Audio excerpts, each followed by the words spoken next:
Hello મિત્રો, કેમ છો? આઈ હોપ તમે સૌ મજામાં હશો. મિત્રો, આ વિડીયોમાં આપણે જોવા જઈ રહ્યા છે ધોરણ 11 માટે સમાજશાસ્ત્રના પાછલા 3 વર્ષોના પેપરોના સંપૂર્ણ સોલ્યુશન. મિત્રો, આ પાછલા 3 વર્ષના પેપરના જે સોલ્યુશન આપણે કરીશું એમાંથી ઘણા બધા પ્રશ્નો તમને આ વખતની પરીક્ષામાં રિપીટ થયેલા જોવા મળશે તમારી પ્રથમ પરીક્ષામાં, અને કયા પાઠમાંથી પ્રશ્નો લેવામાં આવે છે એ પણ તમને ખ્યાલ આવશે તો તમે સારી રીતે લખી શકશો. સમાજશાસ્ત્ર જેવા વિષયમાં જે મોટા પ્રશ્નો હોય છે એ ઘણા બધા પ્રશ્નો વારંવાર રિપીટ થતા હોય છે, તો તમારે આ 3 જે પેપર છે એ કડકડાટ તૈયાર કરી દેવાના છે જો તમે વધુ માર્ક્સ લાવવા ઈચ્છતા હો તો. બાકી વિષયના પેપર સોલ્યુશન પણ ચેનલ પર મૂકેલા છે, ન જોયા હોય તો એક વખત જોઈ લેજો અને ચેનલ સબસ્ક્રાઇબ કરી દેજો જેથી આવા તમામ નવા વિડીયો તમને સૌપ્રથમ મળતા રહે. વિભાગ એથી આપણે શરૂઆત કરીશું. આપણે પહેલા પેપર જોઈશું. એમાં પહેલા વિકલ્પો આપેલા છે. બ્લુપ્રિન્ટ ઉપર મિત્રો ધ્યાન ન આપતા, બ્લુપ્રિન્ટ આ વખતે અલગ હોઈ શકે છે. તમારે ફક્ત પ્રશ્નો તૈયાર કરી દેવાના રહેશે.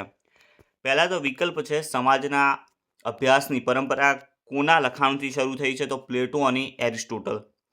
વિભાવના જે તે ઘટનાને સૂચવતી કેવી રચના છે? તાર્કિક રચના છે. નીચેનામાંથી કયું અર્પિત દરજ્જાનું ઉદાહરણ છે? તો મહિલા. માનવીની જરૂરિયાત આધારિત સામાજિક વ્યવસ્થાનો ખ્યાલ કોણે આપ્યો છે? ટાલકોટ પાર્સન્સ.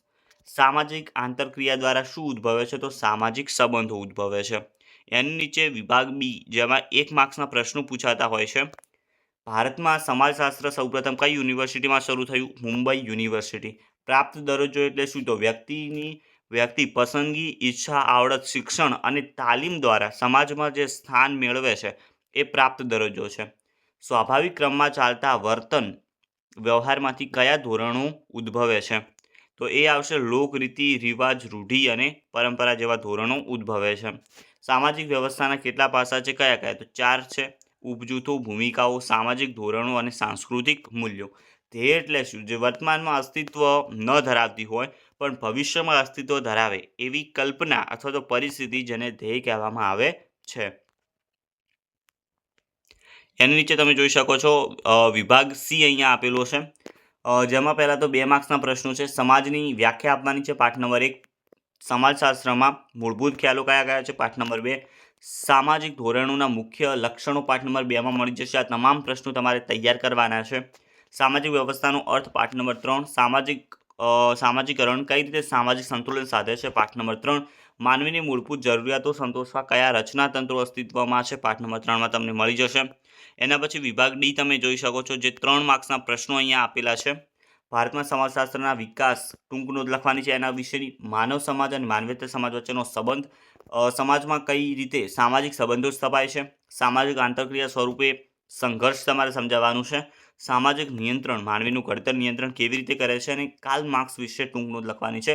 આ જે છે એ પાઠ લખેલા છે, તમે જોઈ શકો છો, અને પ્રશ્નો તમારે કડકડાટ તૈયાર કરી દેવાના છે. વિભાગ ઈ તમે જોઈ શકો છો. આમાંથી ઘણા બધા પ્રશ્નો જે હોય છે એ રિપીટ થતા હોય છે. આ 3 પેપર તમે સારી રીતે કરી લો વિભાગ ઈ વાળા, તો તમને પ્રશ્નો જોવા મળી જશે તમારી પ્રથમ પરીક્ષામાં. સમાજશાસ્ત્રનો શબ્દાર્થ સમજાવી સમાજશાસ્ત્રનો ઉદ્ભવ લખવાનો છે. પાઠ નંબર 1માં છે આપેલો. સામાજિક વ્યવસ્થાના પાસાઓની ચર્ચા કરવાની છે. સામાજિક રચનાતંત્રનો અર્થ આપી એના લક્ષણો જણાવવાના છે, અને સામાજિક ક્રિયાના તત્વોની સમજૂતી આપવાની રહેશે. હવે મિત્રો આપણે બીજું પેપર જોઈ લઈએ, જે છે 2019નું પેપર. તો બ્લુપ્રિન્ટ ઉપર ધ્યાન ન આપતા ફક્ત તમારે ક્વેશ્ચનના જે અહીંયા ક્વેશ્ચન જે આપેલા છે એ સારી રીતે તૈયાર કરી દેવાના છે. વિભાગ એ, સમાજશાસ્ત્રના પિતા તરીકે કોણ ઓળખાય છે? August can't. સામાજિક ભૂમિકા એક દરજ્જાનું કેવું પાસું છે એ તમારે લખવાનું રહેશે. નીચેનામાંથી કયું જૂથ એ શાળાનું ઉપજૂથ નથી? તો ગામડું. માનવ વર્તન માટેનું ચાલક બળ ધ્યેય આવશે. માનવ સમાજ અને માનવેતર સમાજ કઈ બાબતમાં સમાનતા ધરાવે છે? તો એ આવશે સહજીવનમાં. એની નીચે વિભાગ બી અહીંયા આપેલો તમે જોઈ શકો છો. ભારતમાં સમાજશાસ્ત્ર સૌપ્રથમ કઈ યુનિવર્સિટીમાં થઈ? મુંબઈ યુનિવર્સિટી. સામાજિક ધોરણો એટલે શું? પાઠ 2માં મળી જશે. વિસ્તૃત વ્યાખ્યા લખવાની છે.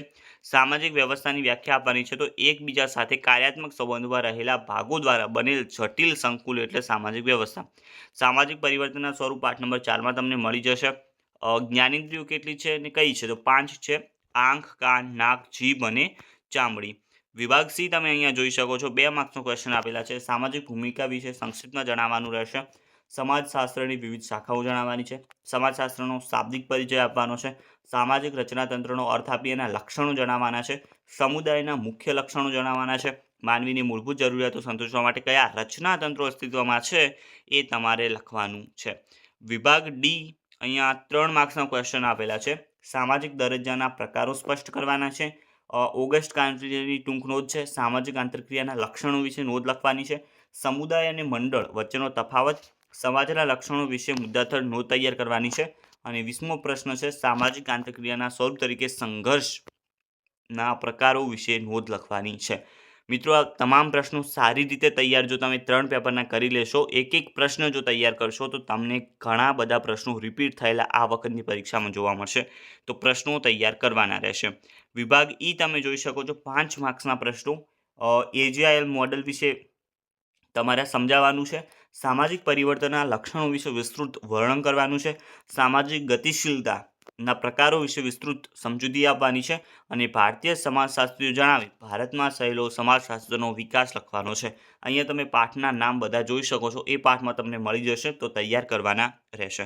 હવે લાસ્ટ પેપર જોઈશું. એ પહેલાં ચેનલ હજુ સુધી સબસ્ક્રાઇબ ન કરી હોય તો એક વખત જરૂરથી કરી દેજો, જેથી જે છે નવા વિડીયો તમને મળતા રહે, એની નોટિફિકેશન તમને મળતી રહે. અને તમારા મિત્રોને પણ આ વિડીયો શેર કરી દો જેઓ તૈયારી કરવા માગે છે. વિભાગ એ પહેલાં છે, આમાં પણ વિકલ્પો આપેલા છે. સામાજિક તથ્યોનો ખ્યાલ આવશે. ઇમાઇલ લુરખી મેં આપ્યો છે. નીચેનામાંથી કયું પ્રાપ્ત દરજ્જાનું ઉદાહરણ છે? તો અધ્યાપક આવશે. એના નીચે છે સામાજિક ભૂમિકા દરજ્જાનું કેવું પાસું છે? તો વર્તનલક્ષી આવશે. માનવ સમાજ અને શરીર રચનાની તુલના કોણે કરી છે? હર્બર્ટ સ્પેન્સરે. સમજ ચેતવંતો અને ગતિશીલ કોણ રાખે છે? તો એ આવશે સામાજિક પ્રક્રિયા. વિભાગ બી 1 માર્ક્સના પ્રશ્નો. કાર્લ માર્ક્સે લખેલું પુસ્તક દાસ કેપિટલ. સામાજિક નિયંત્રણની પદ્ધતિઓ. તો 2 પદ્ધતિઓ છે, ઔપચારિક અને અનૌપચારિક. મંડળ કોને કહેવામાં આવે છે? પાઠ નંબર 2માં મળી જશે. ઉપજૂથની વ્યાખ્યા. તો જૂથ એ ઘણા પેટા જૂથોથી બનેલ હોય છે, અને તે પેટા જૂથ એટલે આવશે ઉપજૂથ કહેવામાં આવે છે. આડી ગતિશીલતા એટલે શું? એ તમારે તૈયાર કરી દેવાનો રહેશે. વિભાગ સી આપેલો છે 2 માર્ક્સના ક્વેશ્ચન. સમાજશાસ્ત્રનું વિષય ક્ષેત્ર એટલે શું? સમુદાયના મુખ્ય લક્ષણો જણાવવાના છે.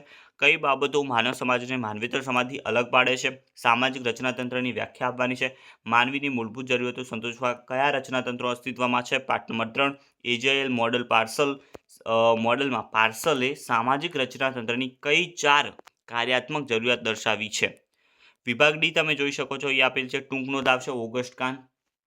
ઓગસ્ટ ક્રાંતિની પણ ટૂંક નોંધ ઘણી બધી રિપીટ થઈ ગયા. 3 પેપરમાં પણ તમે ડિફરન્સ જોઈ શકો છો કે કેટલા ક્વેશ્ચન રિપીટ થયા છે એકબીજામાં.